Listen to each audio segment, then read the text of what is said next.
Fala pessoal, seja muito bem-vindo em nosso canal, seja muito bem-vindo em mais um episódio do nosso podcast. E hoje nós trazemos aqui uma pessoa ilustre, professor Dr. Fernando Ibanez, e eu espero você até o final desse vídeo. Que hoje vai ser muito assunto pra gente conversar. Nath, tudo bem? Tudo bem, e você? Tudo jóia. Se recuperou da semana passada? Recuperada do choque, Semana passada foi um choque Foi de realidade. pesado semana passada.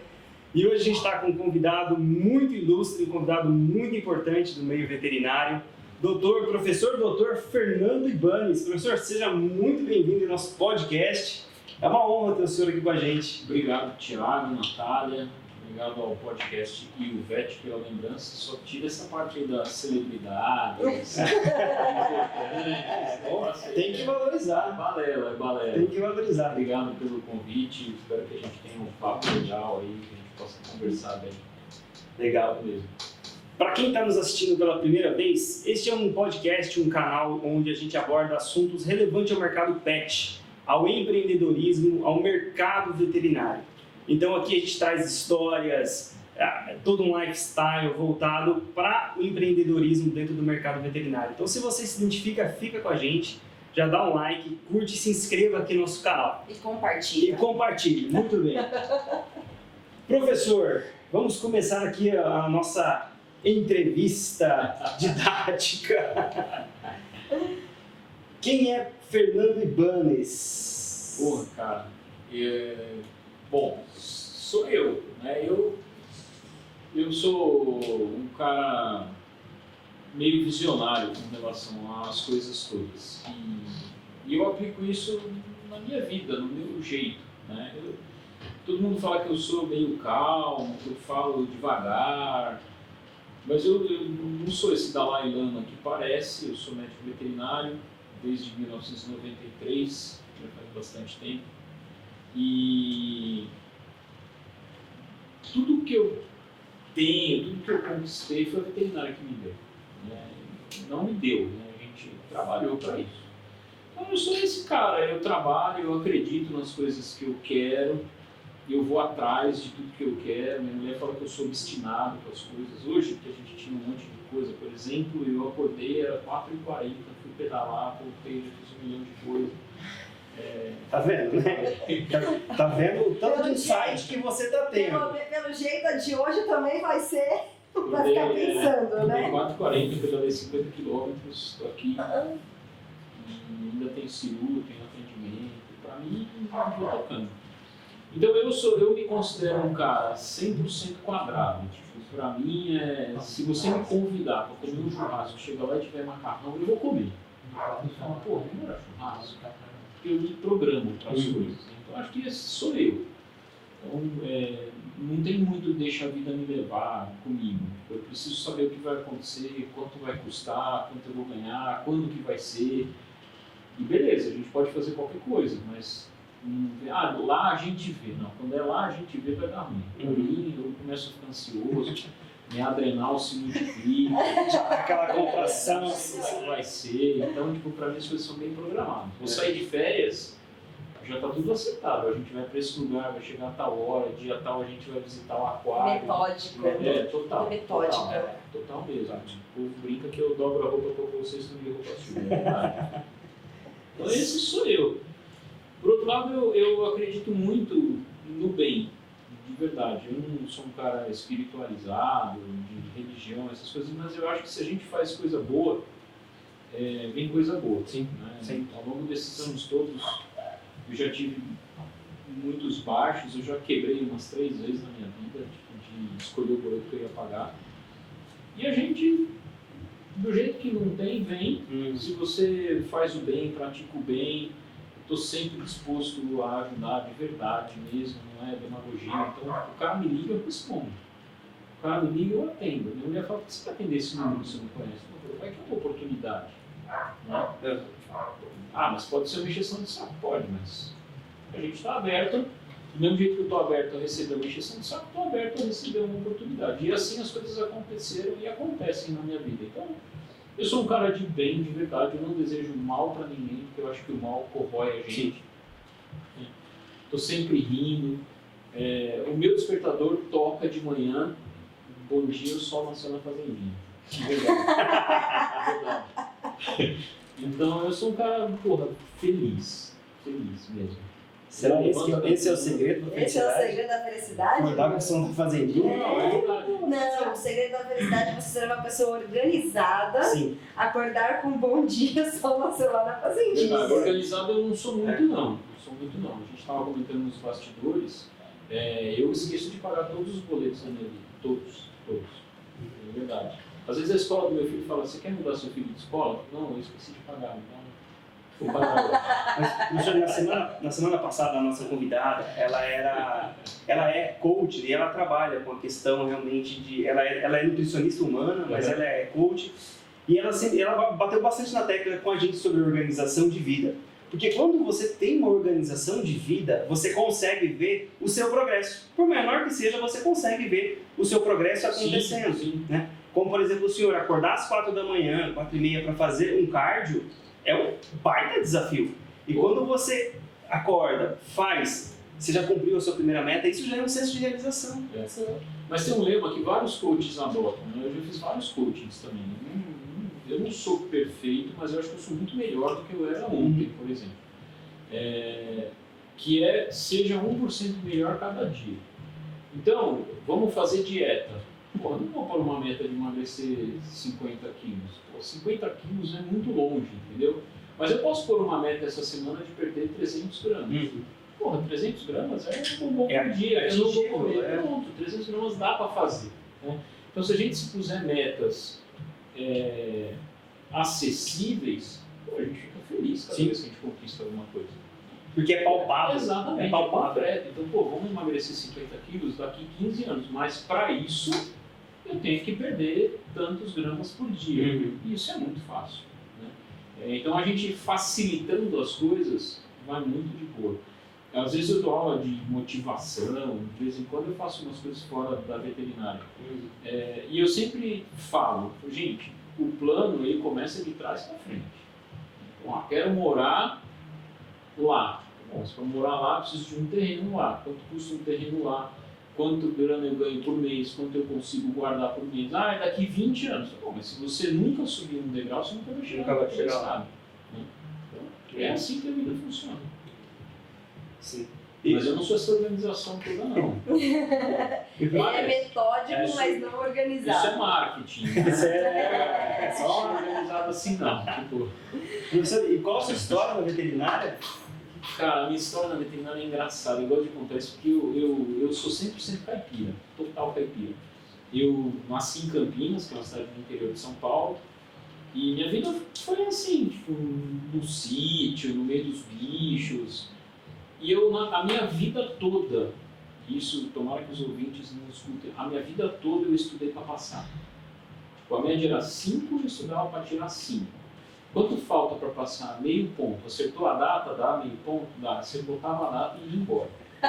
Sempre eu fui assim. Mas eu sempre fui um cara que gostou de desafios. E minha vida toda eu queria ser veterinário e tal.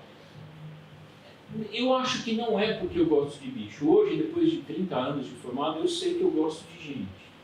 Né? E eu entendo a veterinária uma ferramenta para eu ajudar as pessoas, para eu ajudar o mundo a ser melhor, cuidando dos bichos dessas pessoas. Ainda mais nos tempos de hoje, que o bicho está dentro da casa, completamente dentro da vida do ser humano. Né? Então eu sempre quis ser veterinário. E eu não sabia nada de veterinário. Nada, e nem escola. Então eu me formei na USP e eu descobri que existia a USP em julho do 3º ano do colegial. Não existia a USP na minha vida, eu não sabia o que era a USP. A gente foi visitar um laboratório de física na Unicamp, estava começando uns negócios de fibra ótica, e eu fui com a escola nesse laboratório de ótica, e o meu professor de física falou, lá na USP, na Politécnica, tem o maior laboratório de ótica da América Latina. E eu falei para ele no ônibus, falei, professor, essa tal de USP aí, onde tem o melhor laboratório, tem veterinária? Ele falou, não sei. Naquela época, e nós estamos falando de 88, naquela época saía na revista Playboy, findada a revista Playboy, não existe mais, era uma revista de mulher nua, saía um ranking das universidades. Eu não sei por que saiu na Playboy. Não lembro. Uma jogada de marketing. Jogada de Saía na marketing. Playboy. E aí, cara, eu fiquei umas 3 semanas ensaiando. Como é que eu ia pedir pra minha mãe comprar uma Playboy para eu saber qual faculdade que eu ia entrar? Não fazia o menor sentido. Compramos a tal da Playboy, arranquei as folhas de mulher pelada, fiquei só com as folhas do coisa, porque naquela época a pornografia era contrabando, não é agora que você digita no celular, não podia falar dessas coisas também. E aí, de fato, a veterinária da USP era a terceira melhor faculdade do Brasil. Primeiro era Botucatu, depois era Jabuticabal, depois era a USP. E aí eu não sei porquê, mas eu não queria morar em Botucatu nem em Jabuticabal. Porque, sei lá, eu olhei no mapa e não queria. E eu tinha uns parentes que moravam aqui em São Paulo, eu falei, vou entrar nessa tal de USP aí. Aí eu falei pro meu pai, pai, você me paga. E meu pai não queria que eu fosse embora de casa, ele queria que eu prestasse qualquer coisa na PUC Campinas, na Unicamp. Eu falei, vou fazer o seguinte, você me paga 6 meses de cursinho para eu prestar vestibular na USP. Eu presto qualquer vestibular que você quiser aqui em Campinas. Se eu passar na USP, eu vou fazer veterinária na USP. Se eu não passar na USP, eu faço qualquer faculdade que você quiser aqui. E eu presto também qualquer vestibular de faculdade particular que você quiser que eu preste. Ele falou, tá bom, você não vai passar mesmo. Aí isso foi... Aí entrou o desafio. O incentivo que precisava. Aí entrou o Isso desafio. foi a gota, cara. Eu falei, não vou passar o diabo que eu não vou passar. Aí, passei. E aí eu vim para São Paulo, total caipira, total. Eu matava a aula para andar de metrô. Porra, eu achava o máximo o barulho do metrô, sabe? E assim foi a minha vida, cara. E aí eu gostava da veterinária, eu tinha a ideia de que eu queria atender. Naquela ocasião nem me ocorreu ser professor, foi um outro acidente da minha vida. Então eu fazia estágios, eu ia para a faculdade, voltava, tinha uma clínica perto da minha casa, eu ia para a clínica fazer estágio. Naquela época tinha estágio, né? Hoje em dia não tem mais, hoje em dia estagiário processa a clínica. Eu ia lá, ficava fazendo estágio, aí eu tive as aulas de técnica, gostei de cirurgia, outra coisa que vocês vão dar risada, mas eu desmaiava toda a cirurgia que eu entrava. Todas. Eu via sangue, via preto, caía, acordava lá no cantinho. Pô, eu tenho que largar da veterinária, não dá, não tem como. E eu sou assim, eu vejo sangue de gente, eu vejo preto também. Então, às vezes eu estou assistindo o UFC, começa a machucar muito, eu mudo de canal, começa a me dar um negócio. E aí eu virei professor, gostava de cirurgia, fui fazer residência. Na residência me aproximei de alguns professores da cirurgia. E quando eu estava terminando a residência, eu já sabia que eu queria fazer mestrado, porque não tinha especialização. Né? Então eu vou fazer mestrado para me aprimorar. E na época nós éramos muito amigos. Eu, o Gioso, que foi um cara que me recebeu muito no mundo da cirurgia, e 2 caras que trabalhavam com ele, que eram a Michele e o Herbert, do Odontovet. E a gente era muito amigo mesmo. O Gioso tinha recém-ingressado na carreira acadêmica e tal. E aí, numa conversa de bar, eles decidiram montar o Odontovet, o Herbert e a Michele. Eu falei, eu vou nessa onda também. Eu tinha uma namorada que era odontóloga, estudava odonto, eu estava nessa onda com o Gioso de ficar vendo dente. Eu falei, vou nessa onda com vocês. Eu falei, gente, não dá. Primeiro, quantos dentistas de cachorro tem no mundo? Nenhum. Segundo, a gente nem sabe se isso vai sustentar ninguém, se ainda tem residência. Daí eu meio que me dediquei a ser anestesista. Porque eu falei, porra, se vai anestesiar os cachorros para fazer odonto, vai precisar de um anestesista. Daí eu já estou embrenhado lá no meio mesmo. Mas eu nunca deixei de gostar da ortopedia. E aí eu entrei no mundo da cirurgia pelo anestésio. Fiz mestrado, fiz doutorado no anestésio. Quando eu acabei a residência, o professor Pedro Bombonato, que já faleceu, ele estava ajudando a montar um curso de medicina veterinária lá na Instituição do Pinhal. E ele era muito amigo do professor Ricardo Coutinho, que era quem me dava estágio e quem eu trabalhava na clínica. E aí ele falou, pô, Ribanez, a gente está precisando de um cara para dar aula de técnica e anestésio pinhal. Você topa? Topa. Bora. E aí eu entrei também no mundo da cirurgia, porque naquele tempo a técnica cirúrgica era junto com a anestesia, então eu tinha que ensinar os caras a operar. Né? E aí eu fui desenvolvendo nesse mundo da cirurgia, no mundo da anestesia, escrevi um livro de anestesia, fui mestre e doutor dedicado à anestesia. E a partir de 2002, assim, comecei a me dedicar quase que exclusivamente a aorto. Então, eu nunca gostei de operar tecidos moles, nunca fui bom de tecidos moles. Não quer dizer que eu sou bom de aorto, mas eu nunca me considerei um cara apto nos tecidos moles. E aí eu fui me empenhar na aorto. Fiquei em Pinhal, daí eu dei aula na Unisa, dei aula na FMU. Em 2006 eu fui para a UEL, de professor temporário. Daí eu fui para a Universidade Estadual do Norte do Paraná, que abriu um concurso público lá, então eu fui funcionário do Estado. Depois eu dei aula na Universidade Federal do Paraná, de 2012 até 2019. Tudo começou com o professor da área acadêmica nessa primeira faculdade que foi convidado a participar. Em 14 de fevereiro de 1996 eu entrei na sala de aula pela primeira vez e nunca mais saí. Mas não era um plano do senhor? Ser professor, ser não, professor. mas eu gostei desse negócio de ensinar muito. Eu tinha uma clínica naquela época que eu abri, no fim da residência logo fechou, deu errado. E eu sempre gostei muito de ensinar. Meu sonho sempre depois que eu peguei o gosto, eu falei, não, isso eu quero. Né? E me transformei em professor. E aí, até 2019, eu estava na Federal. E em 2018 eu tinha outros negócios, aí quebrei, fali total. Eu falei, o salário de professor não está dando muito certo, não. E eu era professor na Universidade Federal 20 horas, porque eu fui presidente da Antivepa também aqui em São Paulo, me envolvi com associativismo e tal. Então eu ia para lá, dava aula, cuidava das questões acadêmicas, metade da semana eu vinha para cá, mas um professor que não é dedicação exclusiva ganha R$8, é impossível. Né? E aí eu também estava cansado desse negócio de viajar. Meu filho morava em São Paulo, eu morando em Curitiba, e aí eu comecei a pensar na minha vida, e aí vem o sistemático, né? O preto é preto, o branco é branco, o cinza nunca é claro, né? Então, bom, gente, vamos lá, eu consigo continuar sendo professor em São Paulo, porque a gente tem a pós-graduação, porque a gente fundou uma faculdade de graduação, eu consigo continuar minha vida docente lá e consigo fazer planos e cuidar da minha vida lá em São Paulo, mais perto do meu filho. Eu já tenho 50 anos, não tenho mais o mesmo físico e disposição, ficar viajando também, manter 2 casas, você nunca está em lugar nenhum. E aí eu decidi, me exonerei da Federal e voltei para São Paulo de novo. Então, mais ou menos essa é a minha carreira. E aí eu comecei um projeto muito top aqui em São Paulo, modéstia à parte. Já emendando as coisas. Vamos lá.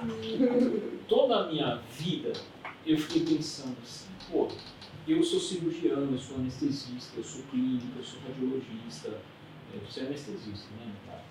Eu sou, mas a gente cria um império, né? E eu vejo, a gente tem, por exemplo, no mundo da aorto, a gente tem uns mega ortopedistas, os caras, porra, mas eles são a aorto deles. Então, porra, quando eu morrer, tipo, o que vai acontecer com a minha ortopedia? Quando você morrer, o que vai acontecer com a sua radiologia, com a sua anestesia?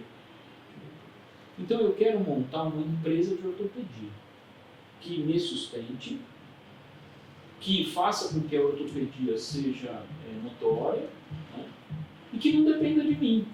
Se eu cair da bicicleta e quebrar o braço, a minha empresa de ortopedia vai continuar operando. Sim. Quando eu sair de férias, a minha empresa de ortopedia vai continuar operando. E vai continuar operando como eu opero. Não é que eu vou pegar um cara que vai fazer raio-x para mim e vai ficar mal posicionado. Não, vai ser o Thiago. Vai manter o mesmo padrão. Né? Então eu criei um negócio que eu brinco que é o McDonald's da ortopedia. Qualquer um da minha equipe que te atender, você vai comer o mesmo Big Mac. O mesmo sabor. Entendeu? E aí eu montei esse esquema e tá virando.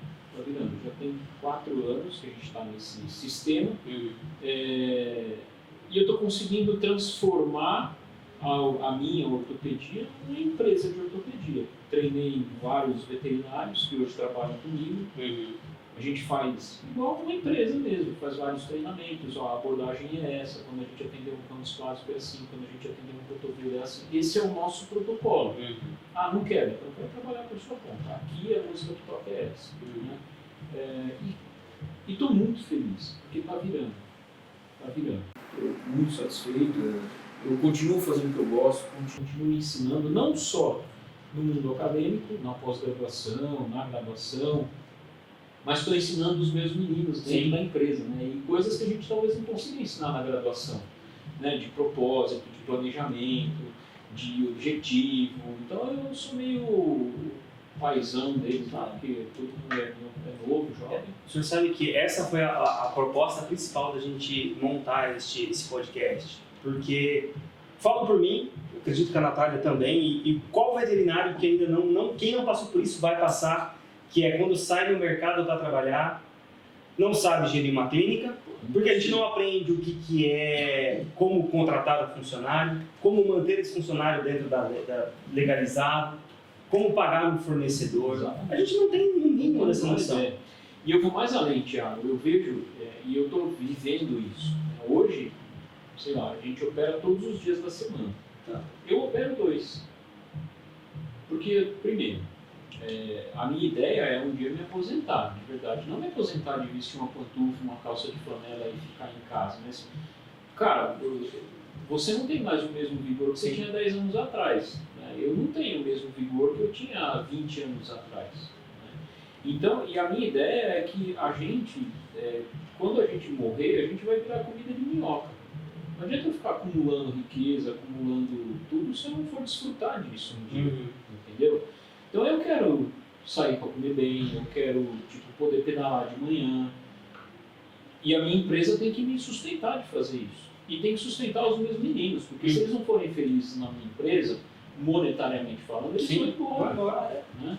Então a gente tem que fazer isso aqui prosperar, para que você seja feliz trabalhando comigo, para que você também cumpra seus planos, porque essa empresa não vai ser mais minha, vai ser tua, vai ser de quem herdar ela. Sim. De quem hoje eu tenho um filho que faz veterinária, e tem outros 2 que dizem que querem ser veterinários, mas eu não sei se vão ser ou não, e eu não sei nem se eles vão querer tocar na empresa ou não. Mas onde eu queria chegar? Então, quanto mais a gente vai sendo dono do nosso negócio, menos a gente vai sendo veterinário. E eu acho que esse é o grande ponto da questão. Onde que o cara, na minha visão, onde que o cara se quebra? Porra, não dá para você, Thiago, ou se desse, me conta como, porque eu adoro operar. Mas não dá para você ser radiologista, atender 400 exames por dia e cuidar de uma empresa que tem outros 15 radiologistas radiografando para você. É a famosa história, bater escanteio e correr para fazer o gol de cabeça. Não dá. Impossível, cara. Então, e você sabe quem que me alertou disso a primeira vez na minha vida? Foi o Pacheco e o esqueci o nome agora. Sócio do Pacheco lá do Santo Inês. Eu vou lembrar. Não é falta de educação, não. O Pacheco, quando o Pacheco e o sócio começaram o Santo Inês, era uma clínica grande, os 2 ralavam, os 2 atendiam de dia, de noite, de madrugada, operavam. Eu tive o prazer de ficar muito amigo do Pacheco e de participar de tudo isso, eu operava lá também com eles. E aí chegava uma época que o Pacheco, não dá, assim, não consegue operar. Eu falava, Pacheco, não precisa operar, não consigo, tem que resolver. E um dia a gente, numa conversa, falou, Fernando, cara, não dá. Quanto mais dono do Santo Inês eu sou, quanto mais o Santo Inês cresce, menos eu consigo ser veterinário. E é verdade. É verdade. Então, o meu conselho para todo mundo que vem falar, eu quero ter uma puta clínica. Tá bom. Mas você quer ser um veterinário da sua clínica gigante, e você pode ser, só que você vai ter que contratar um gerente, vai ter que contratar um diretor, vai ter que contratar alguém que mande em você. Que vai ser o veterinário. Ele pode até seguir a tua linha de pensamento, cara, mas nos bastidores. Mas quem vai fazer a gestão do negócio não é você. Não é possível isso. É igual dirigir e falar no celular, uma hora vai dar ruim. Né? E esse é o grande ponto. Então hoje eu me vejo muito mais cuidando das coisas, né? Fazendo com que os meninos tenham condições de trabalhar, abrindo novos negócios, novas portas, novas frentes, orientando. Então vamos fazer um treinamento? Vamos conversar sobre protocolos? Vamos. Mas vocês vão fazer. E eu vou fazer também, senão eu paro de operar.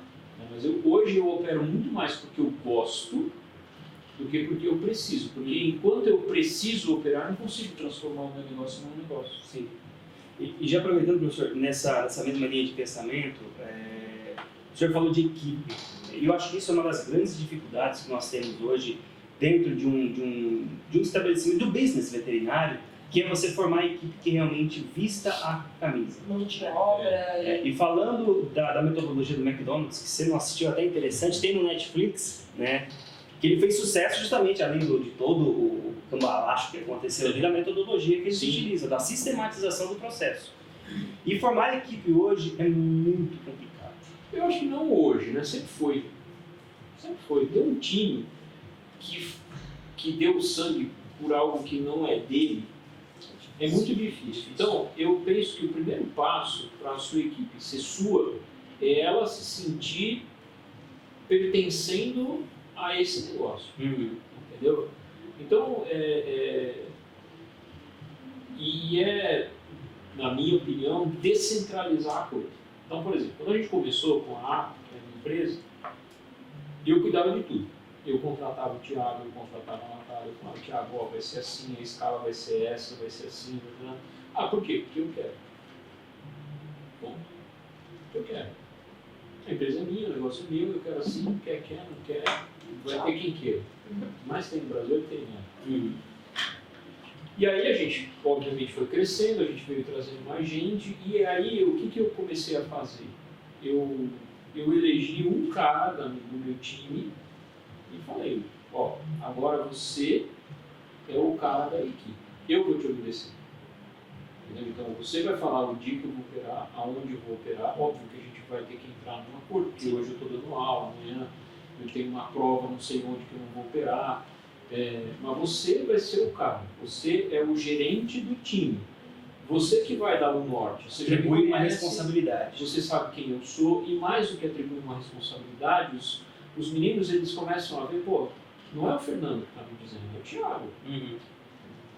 Por que o Thiago está vendo? Porque ele está achando que é o melhor, talvez, né? Então ele se reúne com os meninos, a minha revelia, eles decidem, ó, a agenda não é mais a Natália que vai atender no Hospital X, é o Thiago. Não tem problema nenhum. Vocês resolvam. O que eu não quero? Eu não quero que o cliente fique desatendido, beleza? Essa é a nossa missão. Se vocês vão operar de madrugada, de sábado, de domingo, se a gente não vai operar de sexta-feira, dia 8, não importa. O que eu quero é o cliente feliz, os hospitais felizes, então a gente tem dois clientes, né? Eu tenho o meu cliente tutor e o cliente hospital que eu atendo.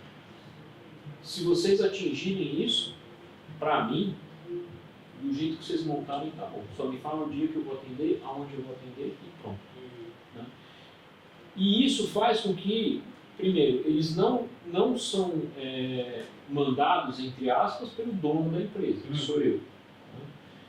E sim por um cara que assumiu e conquistou essa responsabilidade. Da mesma forma que você conquistou isso, a Natália pode conquistar. Por que você escolheu o fulano X? Porque ele é o que estava ali na hora. Você não precisa ceifar a cabeça dele, mas mostra a tua capacidade para fazer algo que a gente põe você para cuidar desse algo. Então, eu sou bom para fazer pós-venda. Beleza, Natália, pós-venda é tua. Pronto. Como que você vai fazer, não me importa. Entendeu? A gente estava, por exemplo, com um problema grave de agenda. A gente atende hoje 8 hospitais e eu tenho 7 veterinários trabalhando comigo. Então, eu não consigo cuidar da agenda de todo mundo. Não consigo. Eu falei, gente, vocês precisam resolver a agenda. A gente tem um problema grave, por exemplo, de recepção de cliente. O cliente vê a gente na lista do referenciário do plano, o cliente vê a gente na internet e ele escreve para o nosso celular. Então você sabe da urgência que é hoje o WhatsApp. O WhatsApp é bom, mas é ruim. Você escreve, se o cara está online, por que ele não me respondeu ainda? Ele está falando com outra pessoa. Ou simplesmente porque ele não quer te responder agora. Né? Então a gente tem eu preciso de alguém que resolva isso. Eu não sei como que vocês vão fazer. Tragam uma proposta e a gente testa. E hoje eu tenho um outro cara dentro da equipe que é um graduando de veterinário que começou a fazer estágio e tem umas ideias fantásticas. Por isso, se a gente fizer desse jeito, não faz. E está super funcionando. Agora que a gente está um pouco mais volumoso, eles sentaram comigo e falaram, não está dando, a gente precisa de uma secretária, de verdade, alguém que não seja veterinário, a gente treina, ensina. Tá bom, vamos então contratar uma secretária. Uma secretária vai nos custar X reais, beleza, para a gente fazer isso? Então eles fazem parte das decisões, óbvio que o norte da empresa ainda é meu, porque eu sou dono, mas esse norte é sempre discutido, e vira e mexe eu sempre penso, moçada, eu estou pensando em ir por esse caminho, o que vocês acham? E se a gente pegar um atalho por aqui? Tá bom, vamos tentar, só que se der ruim vai dar ruim para todos nós, beleza? Claro que ainda tem a minha visão, o Lucas que trabalha comigo, que é o que cuida da equipe, é muito próximo de mim, então eu sempre com ele, falo, Lucão, o que você está achando, por onde que a gente vai? Então, hoje as coisas são muito discutidas, mas eu sinto que quanto mais o indivíduo se sente parte... Pertencente ao... Exatamente, então a empresa não é minha, é nossa. Então, moçada, se vocês atenderem mal o cliente, o volume vai cair e alguém vai ter que espirrar. Bom, não vou ser eu. Então, a gente tem que crescer junto. Sim.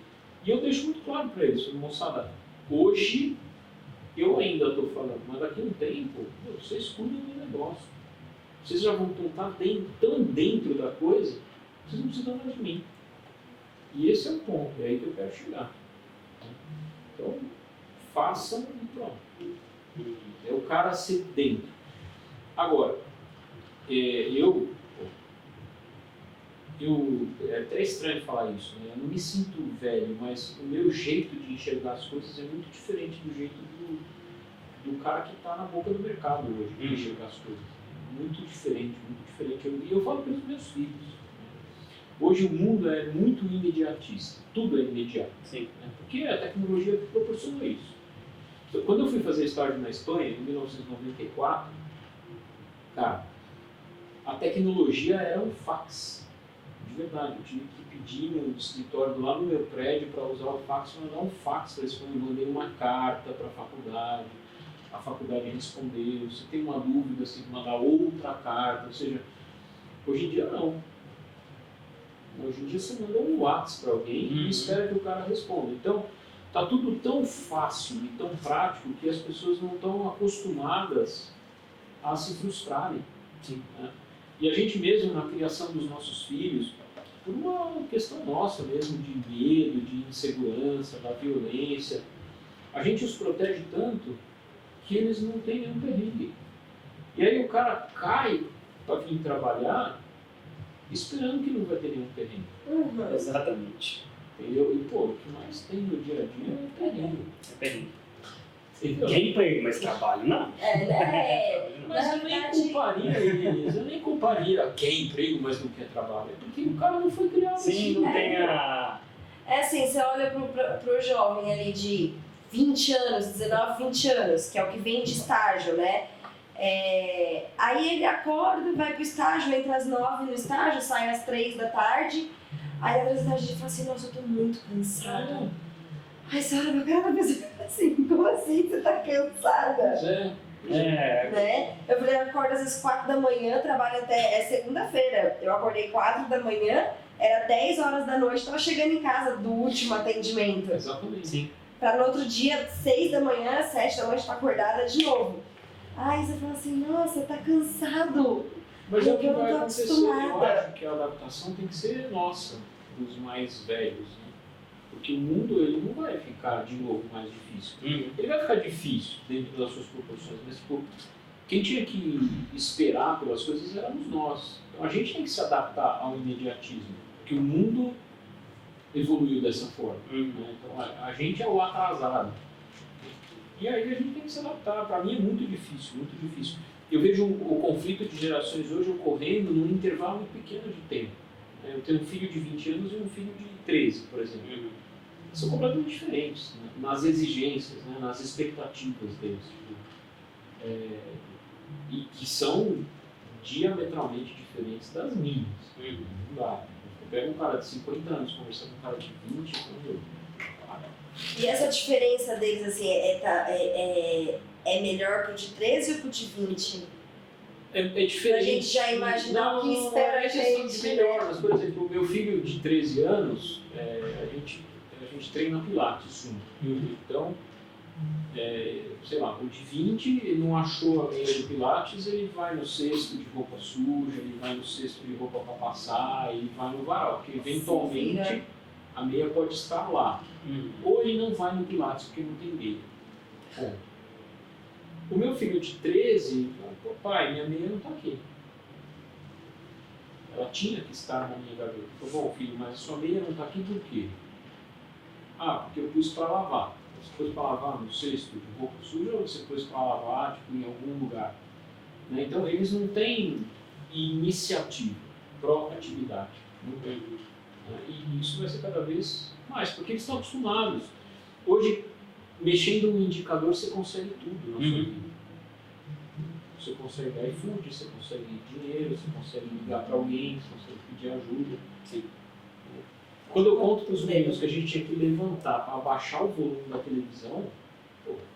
É. Mas é. Hoje em dia tem Alexa, né? Alexa acende a luz, Alexa apaga a luz, Alexa liga a TV. Cara, pra mim foi, ó, de verdade, pra mim foi magnífico, foi um negócio impressionante quando eu mudei para uma casa que conseguia apagar a luz do lado da cama. Não precisava puxar o... Não, cara, porque quando eu morava na outra casa, tipo, para apagar a luz do quarto, você tinha que apagar lá do lado da porta e vir no escuro, ou ter um abajur do lado da sua cama, né? Então, pô, tinha um interruptor que acendia e apagava a luz do lado da cama, cara. Pô, isso era mágico, não é? Mas depois veio o controle, né? É? Agora tem as luzes que são de controle. Sim. Sim. E aí substituiu o controle pela Alexa. E Impressionante. E já partindo dessa premissa, professor, esses jovens se formam, a nossa geração, talvez a geração que está vindo agora, ele já está saindo da faculdade com uma necessidade de ser um especialista. Porque ser clínico hoje já não basta mais. Né? Então, essa necessidade, essa ânsia, a gente encontra muito, a Natália tem bastante estagiária, e o pessoal já sai, não, ó, no finalzinho da faculdade já começa a querer buscar uma especialização. Na experiência que o professor tem, qual a melhor recomendação para um aluno que está saindo da faculdade hoje, a vivência, a experiência que ele precisa buscar ou ter antes de escolher realmente qual o norte da vida dele? Cara, eu não acho ruim, não, ele querer ser especialista. Aliás, eu sou meio radical nisso, porque eu entendo a especialidade clínica médica e eu tiro o chapéu para esses caras, porque eu não consigo suspeitar de uma doença oftálmica e intestinal. Eu não consigo, eu mal consigo atender ortopedia. Entendeu? Então eu acho que cada vez mais a medicina veterinária vai caminhar para a especialização, sem a menor sombra de dúvida. E eu não acho nada ruim um aluno de veterinária hoje, no terceiro ano da faculdade, falar, pô, eu quero ser oftalmo, ou eu quero ser orto, ou eu quero ser dermato, igual o médico humano. O médico humano, às vezes ele já entra na faculdade, eu quero fazer psiquiatria. Bom, eu não acho nada ruim. O que eu acho ruim da medicina veterinária, e eu falo isso com muito conhecimento de causa, eu sou professor há quase 40 anos, desde 96 para 2026, vai dar 30 anos. O nosso aluno, ele é zero preparado em todos os quesitos. E aí a gente pode esmiuçar. Primeiro, a gente exige muito pouco do nosso aluno. Se você pega um cara que é graduando de medicina, ele só tem um direito na vida dele, que é sofrer. O cara que estuda medicina, ele só sofre 6 anos. Ele é chicoteado todos os dias, da hora que ele acorda, da hora que ele vai dormir. Ele é exigido ao extremo em qualquer escola de medicina que você for, o cara vai ser exigido até ele chorar sangue. Aí ele se forma, aí ele se obriga a fazer uma residência que vai demorar mais 4. O cara estuda por no mínimo 10 anos. E ele sabe da responsabilidade que ele tem, o aluno da medicina. Ou ele vai espirrar. Eu não estou falando que não tem médico ruim, não tem médico vagabundo, não é disso. Tem. O nosso aluno da veterinária, ele não é exigido dessa forma. Né? E eu também não acho que o cara tem que ser escorraçado durante a graduação inteira, mas o nosso aluno da veterinária, ele tem que sentir o peso da responsabilidade que é ser veterinário. Exatamente. Por vários motivos. Dentro da sociedade, na saúde animal, na saúde única, dentro das famílias que ele vai atender. Então ele precisa sentir essa responsabilidade. E eu vejo também que com essa explosão que a gente teve de de faculdades de veterinária no Brasil. Hoje a gente tem mais cursos de veterinária no Brasil do que todos os cursos do mundo somados. Né?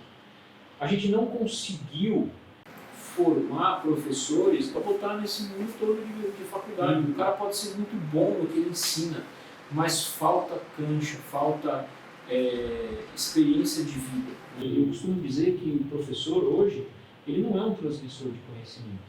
A Siri me dá conhecimento, a Alexa me dá conhecimento. Está tudo no Google, tudo no YouTube. Né? O professor hoje, ele é uma ferramenta que te ajuda a usar esse conhecimento. Então eu não vou lá contar nenhuma novidade para o meu aluno quando eu vou dar aula. Você é nosso aluno da pós-graduação. Você pode falar isso? Pode, tá. Você é nosso aluno da pós-graduação. Você tem o programa lá da faculdade que você vai aprender. Você consegue, sem a menor sombra de dúvida, chegar na aula sabendo tudo que a gente vai falar para vocês naquela aula. E às vezes sabendo mais coisas do que a gente vai falar para vocês. Né? Então, qual é o nosso papel hoje de professor? A gente ensina você, eventualmente, fala, Tiagão, se você fizer isso aqui, dessa forma aqui, talvez seja melhor. Essa é a nossa ferramenta. A gente deixou de ser o transmissor de conhecimento. E dentro desse processo, a gente passa a ser um coach desse aluno, um coach de vida desse aluno. Porque alguns alunos vão querer ser como nós somos. E aí, a medicina veterinária, para alguns, muitos, nos últimos anos, já caiu. Mas para outros ainda não caiu a ficha. O veterinário não é um médico de bicho. Quantos médicos humanos você escuta falando que odeiam ser médico? Ela pode até brincar no almoço de domingo e falar, se meu filho quiser ser médico, eu mato ele e tal, mas ele gosta de ser médico. Sim. Ser médico é legal ser médico. Ser advogado, é legal ser advogado. Quantos veterinários você escuta falando de coração mesmo? Cara, pouquíssimos. Eu sou veterinário, de boca cheia, com o peito inflado. Não tem. Tem, mas menos. O veterinário ainda não se ligou da importância dele dentro da sociedade. E se eu não me sinto importante, como é que eu vou fazer com que as pessoas me valorizem? Exatamente. Entendeu? Se eu não, ninguém vai gostar de mim mais do que eu mesmo. Nunca. Entendeu? Então, cabe para a medicina veterinária esse mega desafio. Mano, a gente é veterinário. Ponto.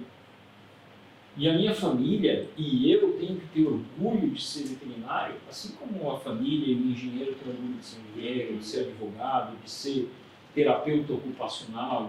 Se a gente não der valor para a nossa função dentro da sociedade, eu não estou falando de cobrar caro e ganhar dinheiro, não. Tem médico pobre.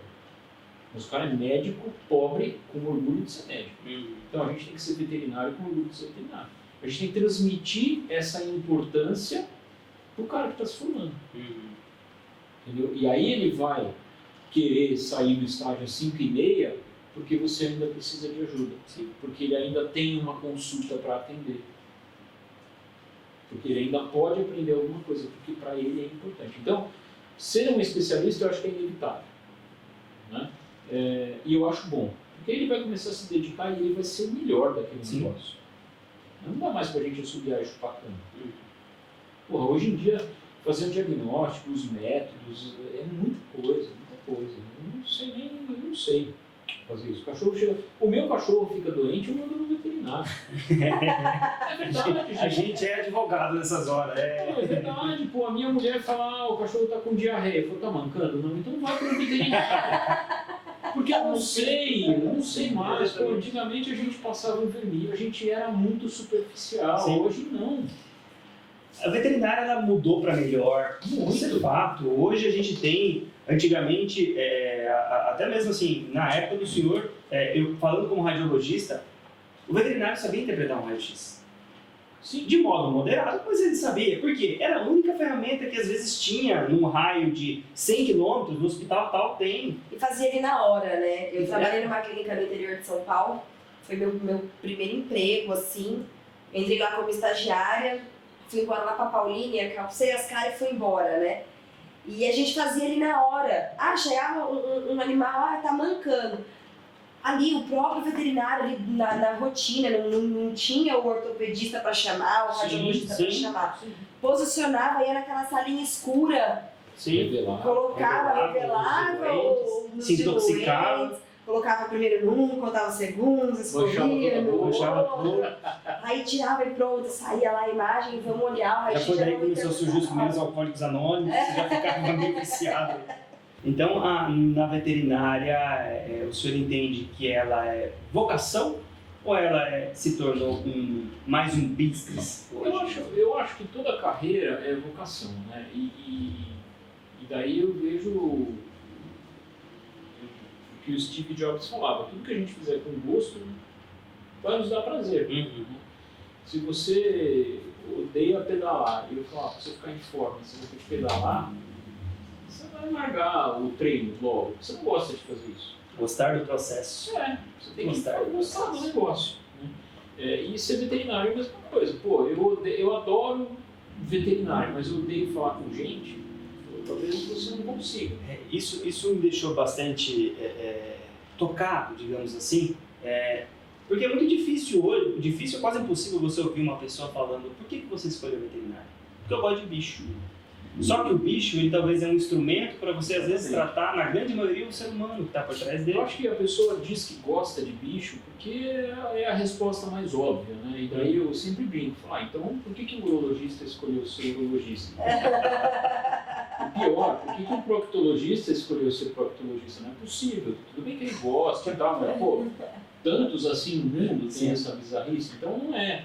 O cara tem que entender o papel dele dentro do todo ali. Gostar de bicho é essencial para você ser veterinário. Sim. Ou não. Você vê hoje quantos veterinários têm dedicados a ramos da veterinária, pô, dentro dos negócios, indústria farmacêutica, o cara... Mas durante o processo de formação, em algum momento ele teve que passar pelo bicho. Sim. Né? E aí, esse gostar de bicho ou não gostar pode ser algo que motiva o cara, se ele for um cara que vai ir para a área clínica, como a minha, como a tua, ou pode ser um cara que é tipo aquela comida ruim no prato, deixa eu passar logo por aqui porque eu não vou querer comer isso aqui nunca mais. Né? E aí ele vai para a indústria de alimento, vai para a indústria farmacêutica, vai para pesquisa. Pô, eu tive um professor de doenças infecciosas e eu não sabia nem onde era a orelha e o rabo do cachorro. Mas ele era uma sumidade lá no negócio da raiva, ele era um virologista. Mas ele se formou em medicina veterinária. Né? Então, eu acho que gostar de bicho é a resposta tipo padrão, mas não é a verdade. Não é verdade. Se o cara introspectar mesmo, ele vai descobrir por que ele quis ser veterinário. Você fala para mim, Fernando, por que você quis ser veterinário? Eu não faço a menor ideia de te responder. Por que eu escolhi ser veterinário? Desde que eu me conheço por gente, eu falava, eu quero ser veterinário. Bom, e eu gosto de bicho, mas eu não sou um cara tipo Felício. Entendeu? Eu não fico abraçando, beijando os cachorros. Minha mulher é Felícia, minha mulher, e ela não é veterinária, ela é letrada. Mas ela conversa com os coelhos, ela pega o lagarto, minha casa parece um zoológico.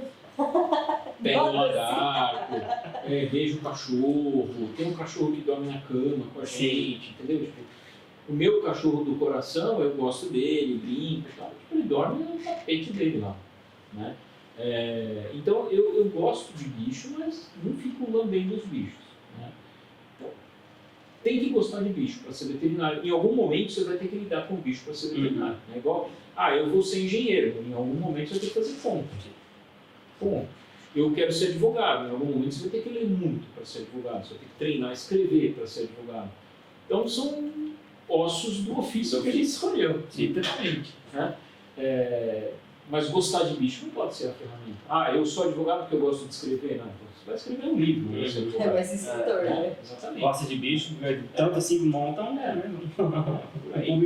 Então eu acho que não é a resposta, mas eu acho que essa resposta vem porque é bonitinha, porque durante muitos anos o veterinário foi o doutor dos bichinhos, né? E isso meio que estigmatizou a nossa profissão de veterinário, e eu acho que a gente está mudando isso, transformando isso ao longo dos anos.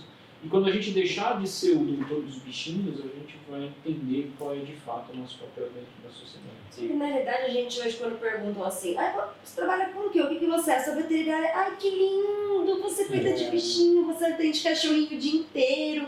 Ai, é tão fofinho, né? é a primeira coisa que a gente escuta. Exatamente. Quando a gente fala, principalmente acho que quando é mulher. Acho que para homem não tem muito esse lado de ai que bonitinho, mas quando mulher fala. Existe sim. Existe? Porque assim, todo lugar que eu vou e falam, ai, ela é veterinária. Ai, nossa, deve ser um trabalho tão gostoso, você tá com um bicho o dia inteiro. Porque eu acho que o pet, dentro da medicina, né, não só da veterinária, o pet ele sempre desperta algo fofinho, entendeu?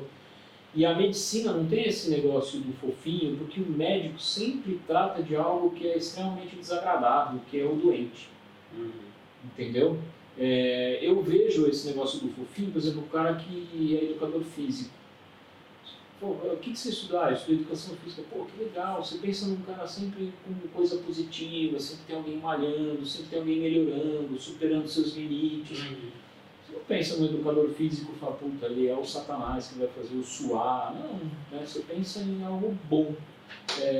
A medicina sempre remete, e erradamente também, mas sempre remete a alguma dor. Né? O médico sempre está tratando algo ruim, que é alguém doente.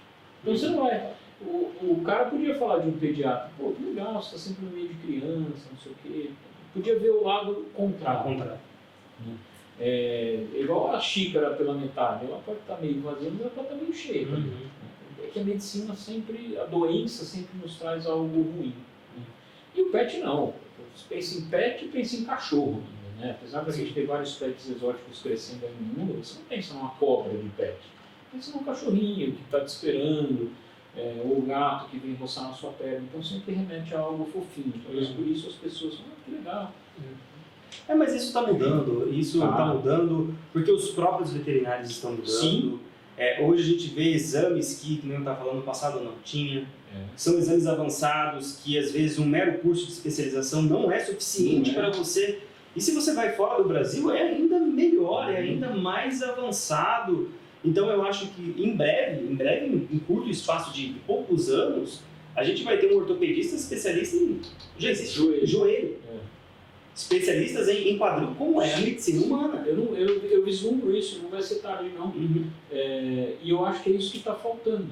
Né? Se a gente for ver dentro da proposta desse podcast, do mercado veterinário, o mercado pet é um dos que mais cresce dentro da economia há 10 anos, 15 anos. É impressionante o tanto de dinheiro que gira, e não só o tanto de dinheiro, mas comparado com o PIB, tudo bem, em volume talvez não seja uma fatia grande do PIB, mas ver o quanto esse mercado cresce, né? Comparado com o ano passado, com o ano retrasado.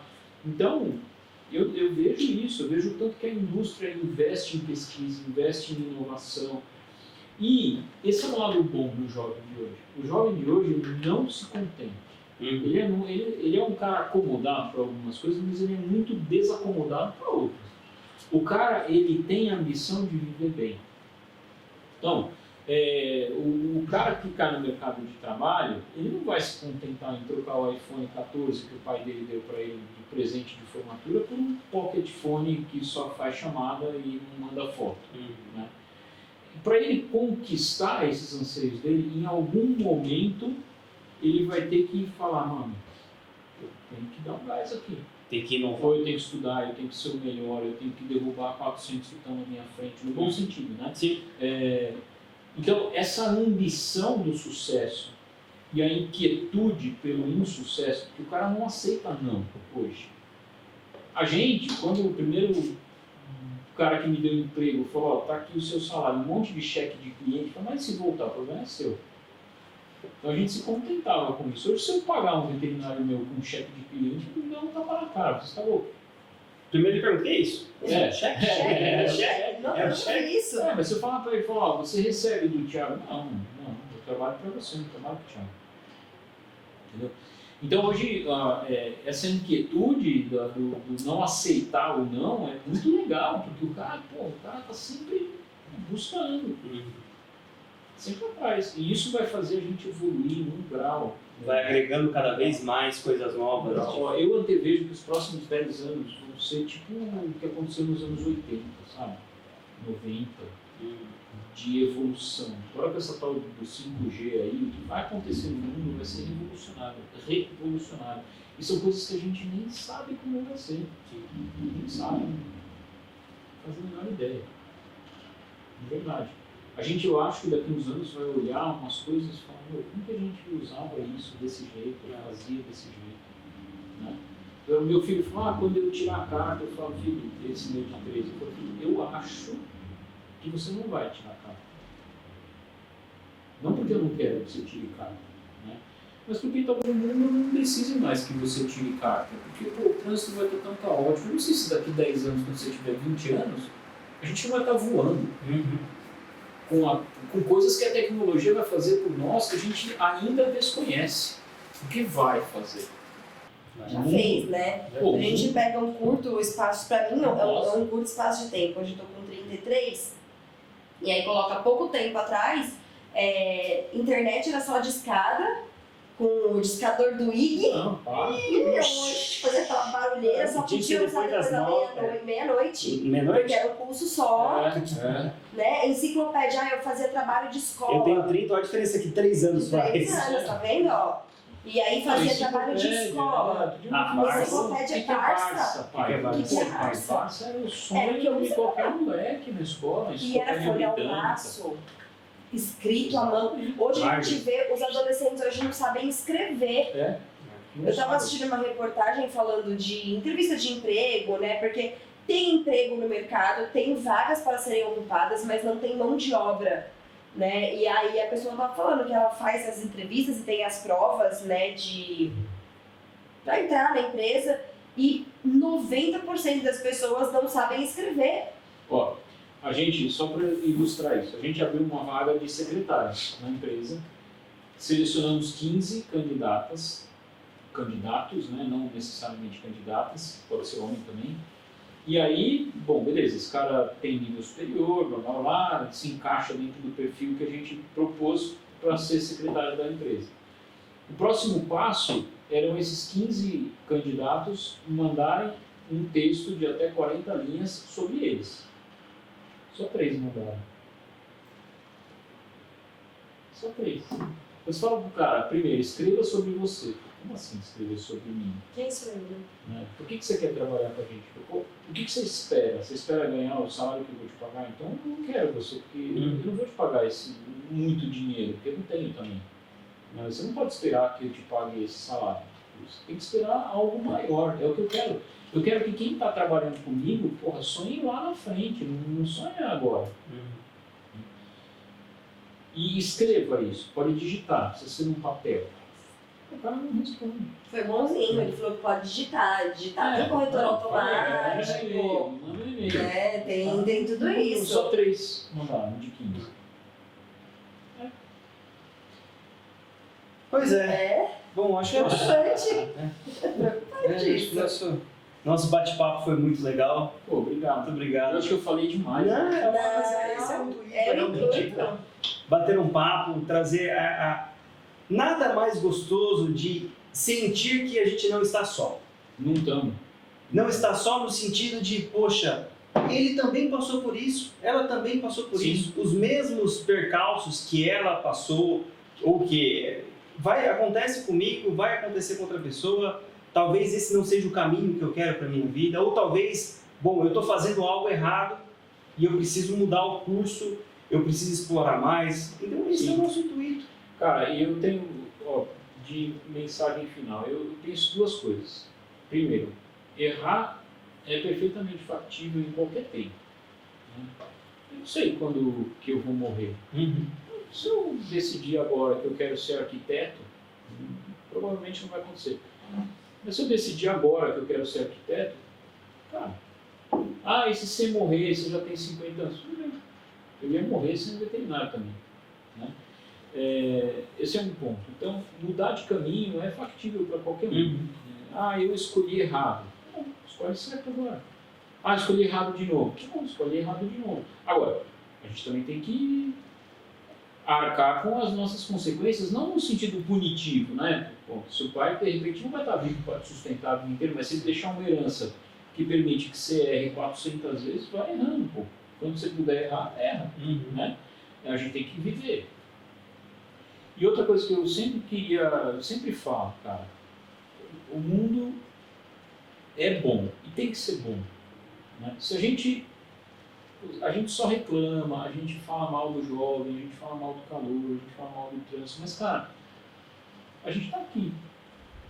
E se tá aqui, tenta enxergar alguma coisa boa. E se você passar a vida inteira reclamando, primeiro que você vai ser um chato. E segundo que você não vai ver oportunidade em nada, porque você só reclama. Para de reclamar e faz alguma coisa. Eu tenho um cara que eu sigo, que é o Cortella, ele fala, o melhor cara do mundo é o pessimista. E já que não vai dar certo mesmo, não faz nada. Vai dar ruim. Se vai dar ruim, não faz. Então, pô, seja otimista, cara. A oportunidade está no otimismo, entendeu? Puta, eu vou passar naquele buraco ali. Não vai caber. Claro que vai caber. Se entalar, depois você vê o que acontece. Mas, cara, vai lá. E se tiver um negócio depois desse buraco aí? É atender o telefone que está tocando em horário que não precisaria atender. Exatamente. É responder aquela mensagem que alguém São te mandou oportunidades. meia-noite. Você tá acordado, você tá vendo a mensagem que custa, né? Da manhã Utilizar os momentos, as oportunidades, sempre de uma maneira que talvez não vá agregar para você, mas talvez agregue para uma outra pessoa. Isso é muito bom. Professor, muito obrigado. Agradeço. Obrigado pela presença, por aceitar o nosso convite. Eu que agradeço. Muito obrigado. O senhor é sempre bem-vindo aqui novamente. Ó, eu só vou saber que eu não falei demais se você me chamar de novo. E ó que tem assunto pra falar, hein? Tem assunto. Ainda Ainda ficou faltando, vai ter que marcar a segunda pra colocar mais dos assuntos em dia.